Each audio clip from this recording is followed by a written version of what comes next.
Hey deep divers, it's time for us to look at our soaker verse of the week. We are looking at 1 Corinthians chapter 3, verse 16. But before we dive into that verse, I wanted to take just a minute and really encourage you to not give up.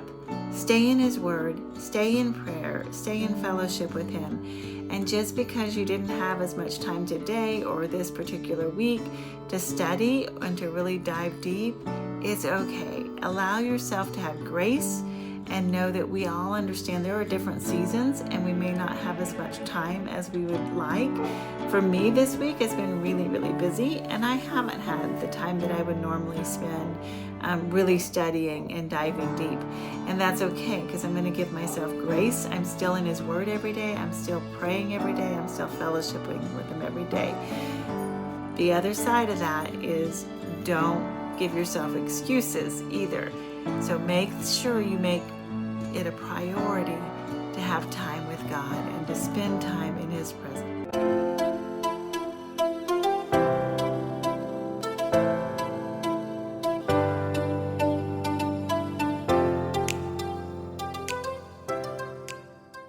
Let's look at our soaker verse, 1 Corinthians chapter 3, verse 16. And we always start with S in soaker, which is spend time in His Word and ask in prayer and ask Him to reveal His truth to us. So Father, we just open up our hearts to You once again and we say, show us what You want us to learn. We pray this in Jesus' precious name. Amen. I chose to write it out in the Amplified Classic, which says, do you not discern and understand that you, the whole church at Corinth, are God's temple, His sanctuary, and that God's Spirit has His permanent dwelling in you, to be at home in you collectively as a church and also individually? A couple words that stood out to me were discern, and if you look at other translations, you see that it's sometimes translated know or to realize. And then temple, which is also translated sanctuary in different translations. And then dwelling, which is translated either dwelling, dwells, living, or lives. And I wrote it out in 3 other translations. I'll let you read those if you want. Hopefully you were reading it in other translations as well. And I actually didn't ask a lot of questions this time. Again, I mentioned it was a crazy week for me, and so I didn't do everything, but I did still dive into His Word, and that's what is important. I listed some cross references, and those were so powerful, you guys. Scripture interprets Scripture, so read those cross references and just learn about how the Holy Spirit is dwelling in you. It's really powerful. So again, I'm not going to read them all. They're there for you to read, and hopefully you've been doing that as well. And then we're keeping it before us. Again, I have it as a wallpaper. And then enlighten. Ask the Holy Spirit what He wants to teach you. And I actually wrote my prayer in this little box, and you can write it on our prayer map as well. But I said, just Holy Spirit, show me what You want me to learn. And I felt very strongly that the Lord spoke to my heart, and this is what He said. My Spirit abides in you. He is a gift. You are responsible to listen to Him, to yield to Him. You must make the choice to let Him lead and guide you. I'm dwelling in you through Him. And that's really powerful, you guys. So my response to that is I'm going to be very aware and make sure I'm being still before Him every day and throughout the day. And I'm going to listen, and I'm going to honor the Holy Spirit, and I'm going to obey what He speaks to my heart. Amen.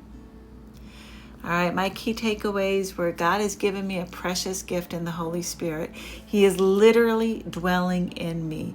I just have to practice being still and listening to Him. I put a few extra scriptures in my notes that I thought were really powerful scriptures from the Old Testament in Ezekiel. I will put my Spirit within you and cause you to walk in my statutes, and you shall keep my judgments and do them. And John, even the Spirit of truth, whom the world cannot receive, because it seeth Him not, neither knoweth Him, but you know Him, for He dwelleth within you, and you shall be and shall be in you. And from Romans, but if the spirit of him that raised Christ Jesus from the dead dwells in you, he has raised Christ from the dead shall also quicken your mortal bodies by his spirit that dwells in you. All right, and I did do a verse map, or a keyword, sorry. And so I was looking at the word dwells, and you can see in my little box that I actually use some of our symbol markings to mark up that verse and just kind of slow down and think about it. So know, like really know, do you understand? Do you grasp that you're the temple? You're the place where the Holy Spirit that dwells inside of you. And that's just, guys, that's just so powerful. Again, I have some cross references from both the Old and the New Testament. I'll let you read those. The word was dwell, and it comes from the Strong's 3611, and it means to inhabit, dwell, indwell, to occupy a house, to reside, to co-inhabit. So when you think about that, the Holy Spirit's inhabiting us, like he is literally dwelling inside of us. So you can read a little bit more about my definitions and my key takeaway, much very similar to my verse map takeaway, is the Holy Spirit abides, dwells, resides, occupies, and has made his home in me. All right, that's it for today. Share in the comments what you've been learning.